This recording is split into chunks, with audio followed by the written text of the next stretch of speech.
अपने सबसे खास से धोखा खाने के बाद लोग चाहकर भी किसी पर संपूर्ण प्रतिशत भरोसा नहीं कर पाते। यही सत्य है। उद्धरण चिन्ह 9। मनुष्य का जीवन केवल उसके कर्मों पर चलता है। अंडरस्कोर जैसा कर्म होता है वैसा उसका जीवन होता है। भगवान श्री कृष्ण जी कहते हैं कि हमें किसी से भी अंधा प्यार नहीं करना चाहिए। हमारा किसी के प्रति अंधा प्यार हमें कभी भी आगे बढ़ने नहीं देता। अनुमान मन की कल्पना है और अनुभव जिंदगी का सबक है। सच्ची खुशी तभी होती है जब आपकी सोच, कथन और कर्म में समानता हो। जैसे तेल समाप्त हो जाने पर दीपक बुझ जाता है, उसी प्रकार कर्म के क्षीण हो जाने पर भाग्य भी नष्ट हो जाता है। मौन सबसे अच्छा उत्तर है किसी ऐसे व्यक्ति के लिए जो आपके शब्दों को महत्व नहीं देता। मनुष्य जन्म लेता है तो उसके पास सांसें तो होती है, पर कोई नाम नहीं होता। जब मृत्यु होती है तो उसके पास नाम तो होता है पर सांसें नहीं होती। इसी सांस और नाम के बीच की यात्रा को जीवन कहते हैं। न किसी के अभाव में जियो, न किसी के प्रभाव में जियो। ये जिंदगी है आपके अपने स्वभाव में जियो। किसी के प्रति मन में क्रोध लिए रहने की अपेक्षा उसे तुरंत प्रकट कर देना अधिक अच्छा है। जैसे क्षण भर में जल जाना देर तक सुलगने से अधिक अच्छा है।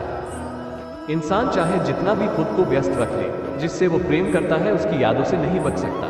समय कभी नहीं रुकता। आज यदि बुरा चल रहा है तो कल अवश्य अच्छा आएगा। आप केवल निस्वार्थ भाव से कर्म कीजिए और वही आपके हाथ में है। हमारी आस्था की परीक्षा तब होती है जब हम जो चाहे वो न मिले और फिर भी हमारे दिल से प्रभु के लिए शुक्रिया ही निकले। दया होनी चाहिए, कमजोरी नहीं। ज्ञान होना चाहिए, अहंकार नहीं। माता पिता बनना अत्यंत सुखद अनुभव है। उत्साह से जीवन जीना और स्वयं पर महारत हासिल करना खुशी देता है। मन की गतिविधियों, होश, श्वास और भावनाओं के माध्यम से भगवान की शक्ति सदा तुम्हारे साथ है और तुम्हें बस लगातार एक साधन की तरह प्रयोग कर सके सभी कार्य कर रहे हैं। तुम उसके लिए शोक करते हो जो शोक करने के योग्य नहीं है और फिर भी ज्ञान की बातें करते हो। बुद्धिमान व्यक्ति ना जीवित और ना ही मृत व्यक्ति के लिए शोक करते हैं। तुम अपनी पीड़ा के लिए संसार को दोष मत दो। अपने मन को समझाओ, तुम्हारे मन का परिवर्तन ही तुम्हारे दुखों का अंत है। अगर तुम अपना कल्याण करना चाहते हो तो सभी तरह के उपदेशों, सभी धर्मों को छोड़कर मेरी शरण में आ जाओ। मैं तुम्हें मुक्ति प्रदान करूंगा। सुख दुख का आना जाना सर्दी गर्मी के आने जाने के जैसा ही है, इसलिए इन्हें सहन करना सीखना ही उचित है। धर्म चाहे जो भी हो, अच्छे इंसान बनो। हिसाब हमारे कर्म का होगा, धर्म का नहीं।